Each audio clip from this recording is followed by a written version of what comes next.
And hello, ladies and gentlemen, and welcome to another episode of the South Texas Border Sports Podcast. I am the host, Ray Silva. Folks, don't forget, we are now available through iHeartRadio, Amazon Music, Google Podcasts, Spotify, and Apple iTunes. My guest for today, he is Lachard Binkley. He covers the Houston Rockets and the RGV Vipers in the Houston area, keeping track of everything of what happens with the Vipers organization to see how they're doing down here. And Lachard, welcome back. Thanks for taking time out of the busy schedule. How's everything going? How was Thanksgiving? Oh, it was pretty good. Thank you for asking. It's good to be back on. It's always good to talk about the Vipers. They're starting off good again this year, even with basically a brand new team. So it's good talking Vipers and good being back on with you. Yeah, excellent, excellent. Before we dive into the Viper situation here, just give me a little summary of how the Viper alumni are doing in Houston right now, like the names of Dacian Nix, Josh Christopher, who was briefly down here. How are they hanging along with the Rockets organization so far? Well, it's been kind of rough for especially Josh Christopher. He's kind of out of the rotation right now. He really doesn't get that much playing time. He's usually playing garbage time minutes right now, so it's been kind of a struggle for him to get back into the rotation. Dacian Nix is actually the Rockets' backup point guard right now. He's had up and down. Actually, the crazy thing is his assist numbers aren't where you would think they should be, but his 3-point shooting is actually some of the best 3-point shooting on the team. It's low volume, but he's shooting around 40% from 3-point range, something we really didn't see when he was playing with the Vipers last year. So that's been kind of a surprise. But as far as his playmaking, that's been up and down.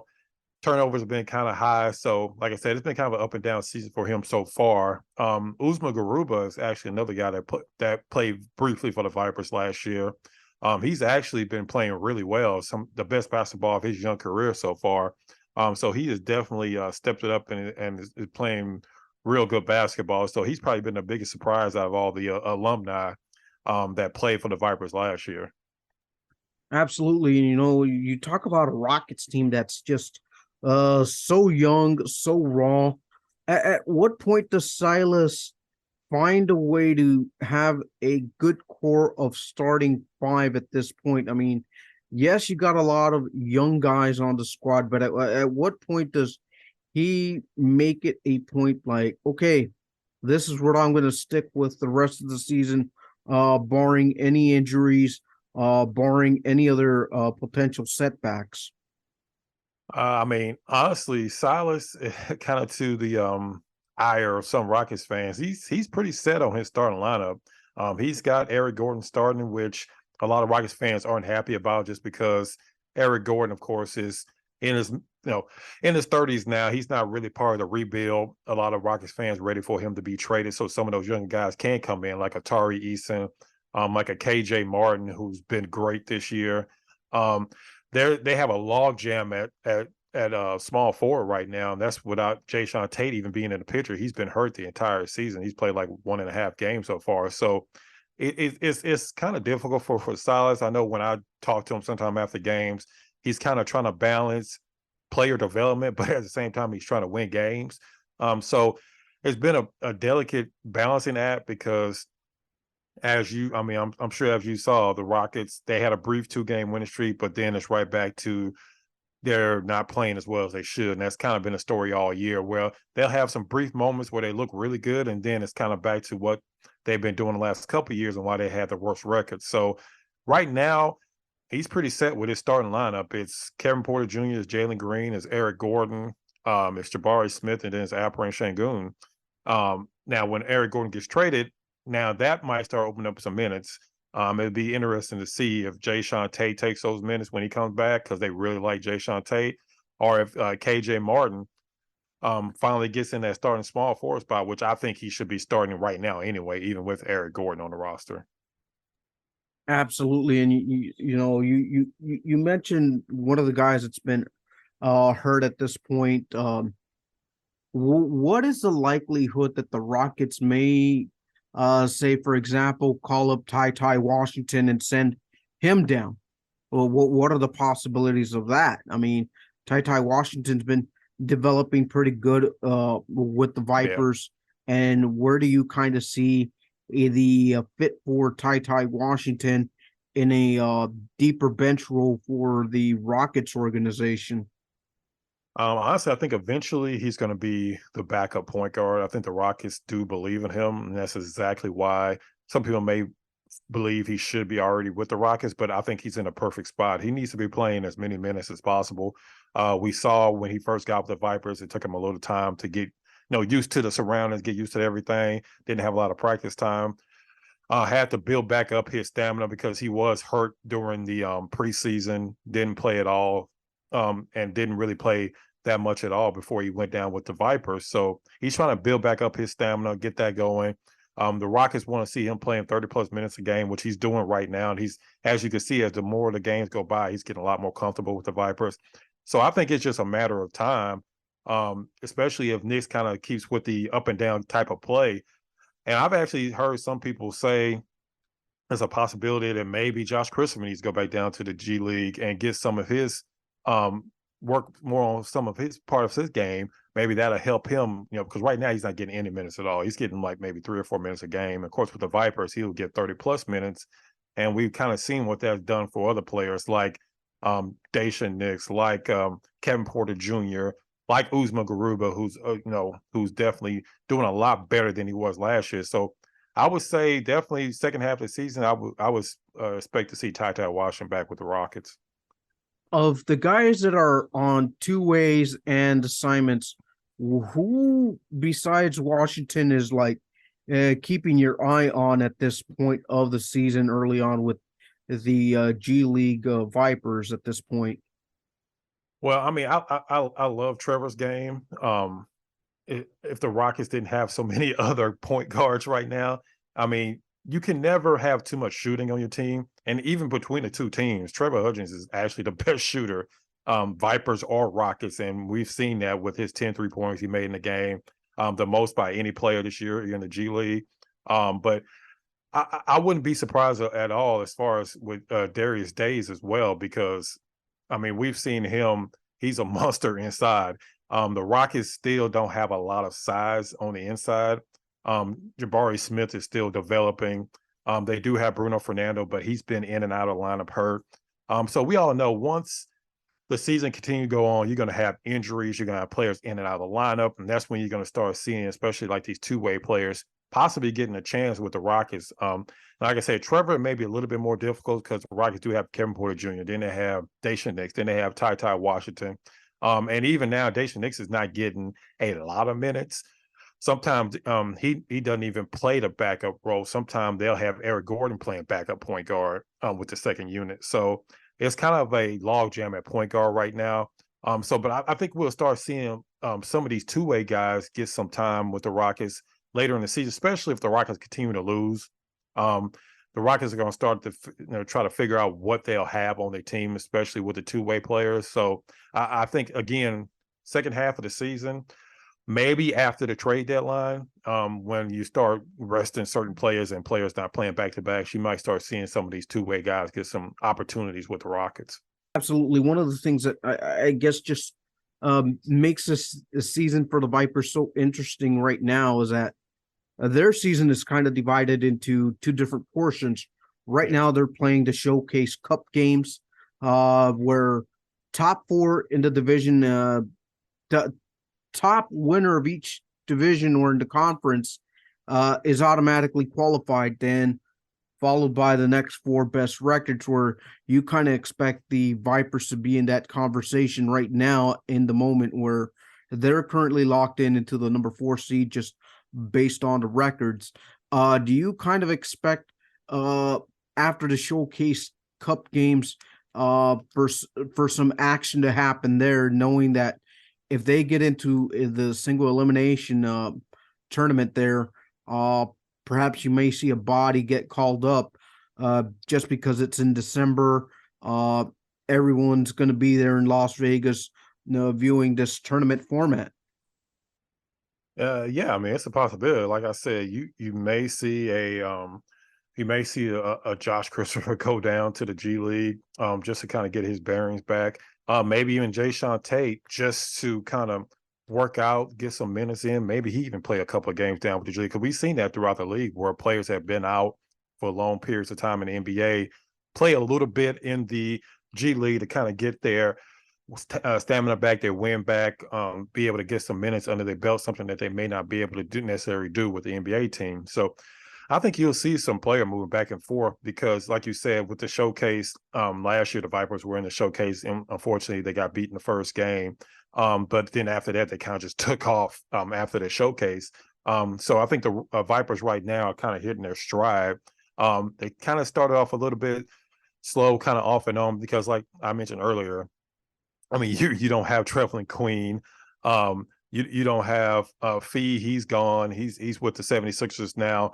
You had several other players that kind of move on to other teams. So it's basically a brand new team that Coach Burleson is trying to put together. And now you're starting to kind of see them hit their stride where they're now like the top 3 or 4 teams in the league in scoring after being the top scoring team last year. So I think the Vipers are hitting their stride at the perfect time, man. I mean, we've seen it with King, his great play so far. And like I said, with Ty Washington, who's just going to get better and better the more experience he gets.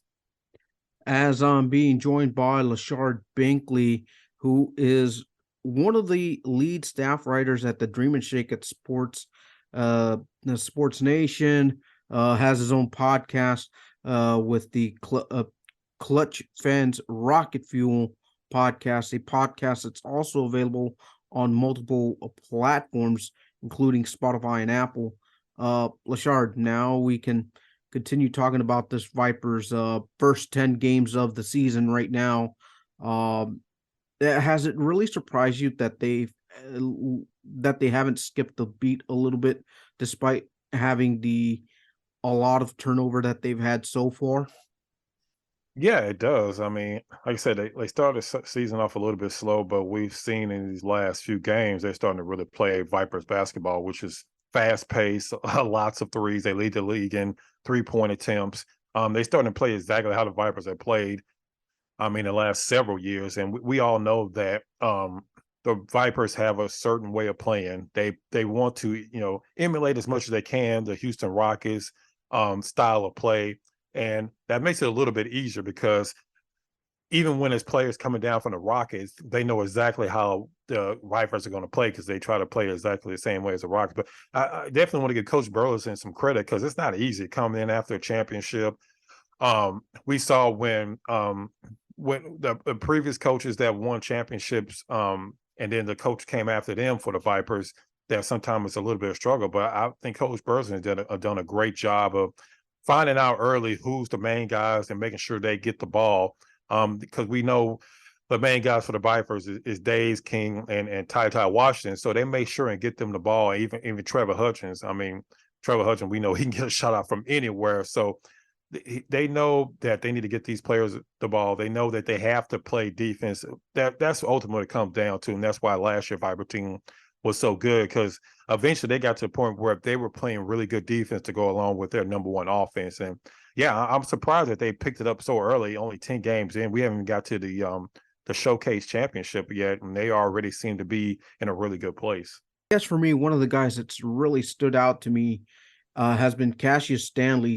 He's been a Yeah. guy that's finding his footing uh, early on with this team as well, because he's a guy that likes to just sit out in the perimeter, find his shot, to take the three, or if not, drive inside the lane if a lane opens up for him. Um, for him, I think it's important for him to just continue that role that he's been playing so far, because if you can recall, Stanley was also an NBA draft pick coming out of Duke. Yeah. Yeah, I mean, has spent some time with the Pacers. Didn't get a lot of playing time there. If I'm not mistaken, he had some time at Sierra Canyon with KJ Martin Jr., so he knows him pretty well. But yeah, he seems to be finally kind of finding his footing, and I think again, I don't think people realize how important the G League is now. The G League has come a long way to where it used to be when it was called the D League back in the day, and was kind of spattering of teams throughout the D League. Not everybody had a team like they do now, so it's a great kind of springboard onto the NBA, and I think Cassius Stanley is trying to take advantage of that because, of course, ultimately everybody's goal in the G League is to try to get to the NBA or get back to the NBA, and I think Cassius Stanley is definitely, even come off the bench, I think he's definitely taking that step forward. Absolutely. One of the names that really raised some eyebrows for me is Willie Cauley-Stein. Yeah. The 7-foot center out of Kentucky. He seems to be really catching on, despite his role with the Vipers right now.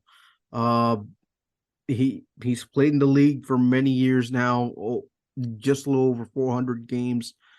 What can fans continue to expect of Cauley-Stein, now that he's in a new point of his career, trying to bounce back and become an NBA bench presence once again?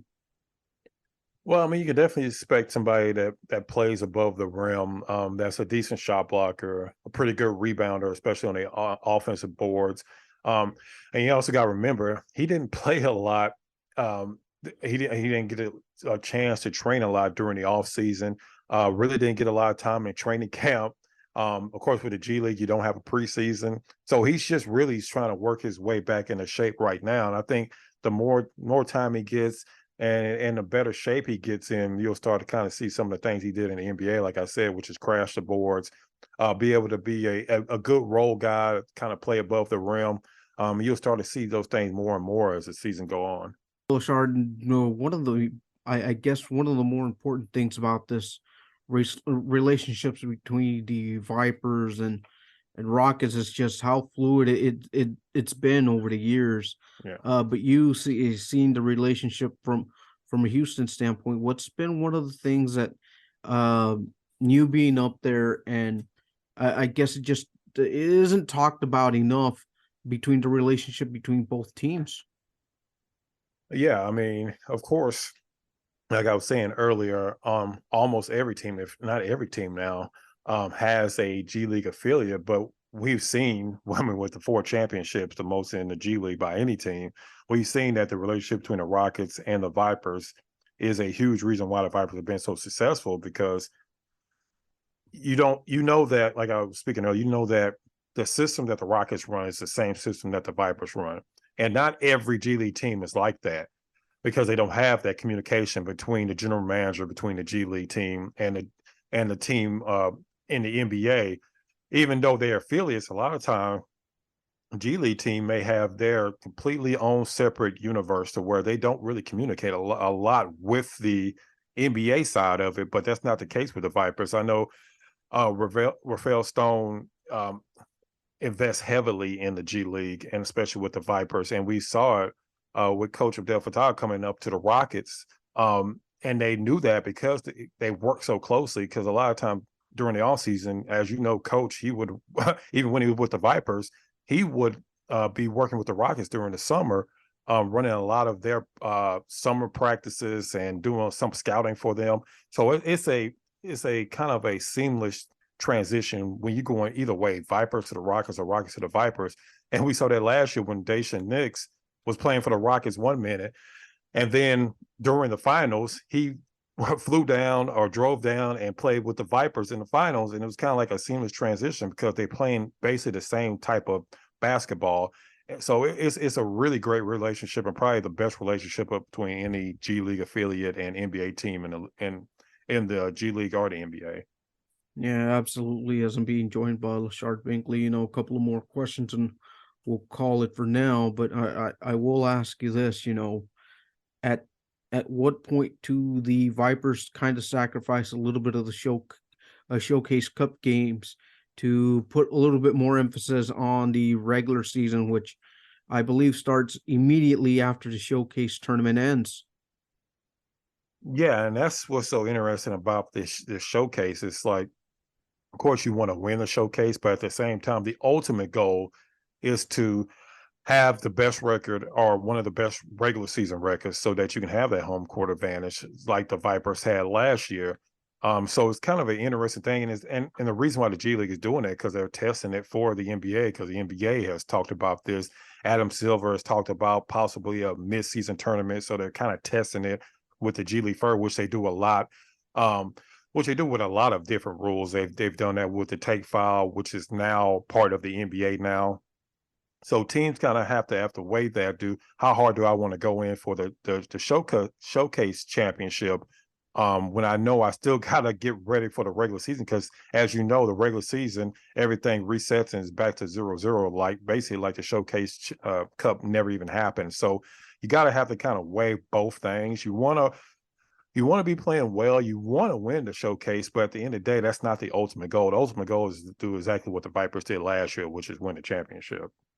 Yeah, I mean, for me, at this point, I mean, if you get to a showcase cup game, this is the way I look at it. You know, Kevin Burleson, first year head coach, he gets to know the team a little bit more. But once the season continues to progress, and you see the developments of Lois King, Darius Days, Yeah. Trevor Hudgens, and Ty Washington, once those players continue to develop, and eventually they get called up, you're going to get to a point where you're going to have to rely on the Mustafa Hirons, Jalen LeCue, the Yeah. Josh Reeves, your Eron Gordons, your Ray Spaldings of the world. And you're just going to have to like build that depth from your team in order to continue your growth as a head coach. Yeah, and we saw that last year because I mean the Vipers had a lot of injuries last year. I mean, Fee was out for a time, Trevlin Queen was out for a time, Daisha Nix was going back and forth between the Rockets and the Vipers. Same thing with Usman Garuba. He played for the Vipers for a little bit, then was back with the Rockets. And I know just from talking to the Vipers, a lot of times they don't even know ahead of time that a player is about to get called up or sent down. They kind of know sometime right before game time that this is happening. So it's definitely a balancing act, trying to balance the players you have, knowing that they may eventually get sent back to the Rockets. So I mean, G League coaches are definitely some of the best task managers anywhere, because they have to balance that. Then they have to balance trying to develop players that the Rockets want them to develop, but they also have to win games. So it's really crazy watching them how to trying to balance all these different things at once. And then, oh, by the way, they have to actually make sure they're coaching and winning games at the same time.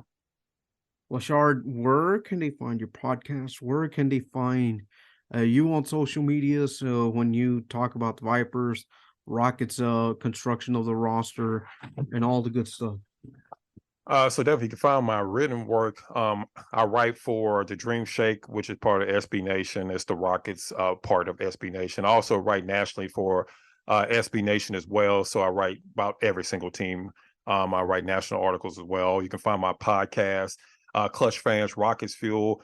It's wherever you get your podcast, Apple, Spotify, Amazon Music, wherever you get your podcast. It's also on YouTube at clutchfans.net.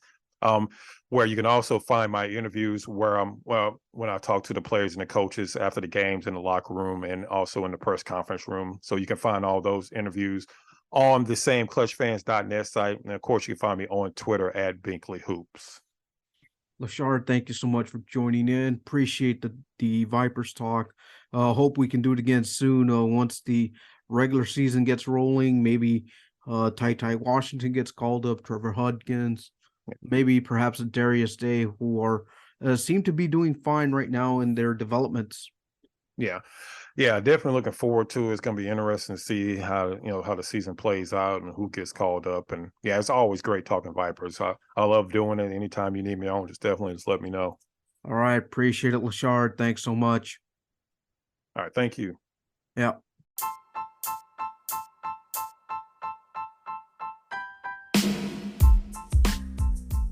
Hello, sports fans. Thanks for listening to another episode of the South Texas Border Sports Podcast. This is your host, Ray Silva. Be tuned next week for another great episode. as we drop podcasts every Monday here on anchor.fm/STBS.